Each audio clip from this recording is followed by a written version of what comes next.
Joining me at Post 9's Mark Lehmann. He's CEO of JMP Securities. Welcome. It's good to have you back here at the stock exchange. This is an area of big concern these days. You're not concerned? Well, I'm concerned, but there's also opportunity. And I think we've seen times, certainly this year and in past years, where we forget that tech is the driving force of a lot of the growth of our economy. And there's opportunities to buy great growth stocks at discount prices. Yeah, I think we're getting close to one. What if they get more discounted? Well, they probably will. I mean, Fridays at the end of the summer are tough times to make big bellwether comments. But it was a worrisome kind of as you know, kind of an almost 1,000-point reversal today. And that's not a great time to go into Labor Day and start thinking about a big upside. But I do think we had a whiff of that earlier in the early part of August and after our June lows. And I think we're going to get to see more of that as we get a better sense of inflation. You want to give me your view on the importance, and they're holding a big event next week in your backyard out in San Francisco, Apple, of course. It's at 155, just below 156. Some suggest it's the key to the whole market right now, given how fragile things were. Do you have an opinion on that? I think that's right. I mean, it is the bellwether for our economy. Frankly, it's the bellwether for our market.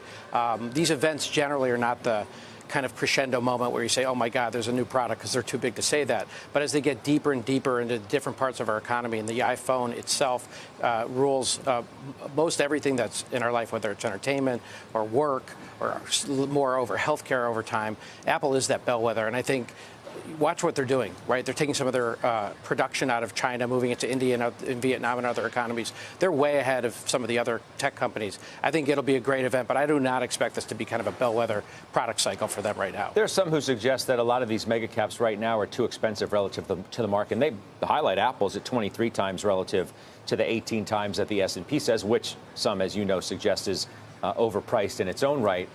Do you agree with that idea or not? It's a relevant concern, but I think the durability of the earnings of Apple are second to none. I think what you look at in Apple, and you look at all of tech, frankly, is you get these pockets of opportunity when we have the volatility that we've seen over the last 9 or 12 months. And I think you're going to get another example of that probably. I don't know when that's going to be.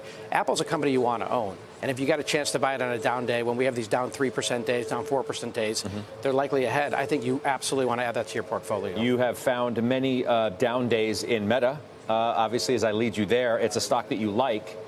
Because it's cheaper than it was, or do you like the fundamentals to match? What's the story? You know, our analyst Andrew Boone at JMP does a great job on this name. It's completely washed out. You talked about Apple at kind of mid-20s earnings. This is 14 times earnings. I think all the bad news is really easy to see.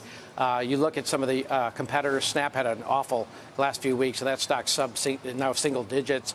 TikTok actually had layoffs, which, you know, their hyper growth, what we have seen in the last few quarters, has slowed down a little bit. It's completely washed out. And the specter of Mark Zuckerberg getting in front of Congress anytime soon is not going to happen. And I think that's a good backdrop for that. Enterprise software. Snowflake is an interesting name to pick right now. You know, speaking of a stock that's gotten slashed, to say the least. To say the least. It's wildly expensive by any metric. That being said, I think it's the most well-run big software company, kind of the Microsoft level. It's a $60 billion company. Stock was in the 300s. It traded to 110. Had a stellar quarter last week when they reported. Again, their management team is second to none. They're harnessing a $250 billion market. When stocks get weak, and Snowflake will get weak with the whole market, you want to pick up Snowflake. It reminds me of Workday. Workday at some point was the most overpriced tech stock in the market a decade ago. You wanted to own it. That had been proven out. Snowflake will be the same stock. Okay. Mirati Therapeutics is the last stock on our list. MRTX. Price target's 110. Your firm rates it a buy. Why do you like it? The XBI, the biotech index, is way ahead of the Nasdaq. It got whacked way earlier, including last year.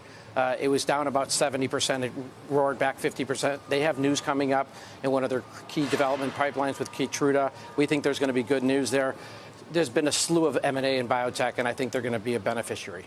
Think there'll be more? I think there's going to be a lot more. You got a lot of dollars that Pfizer and others are going to use, and biotech is definitely undervalued right here. Appreciate you taking the time to come out and see us in person.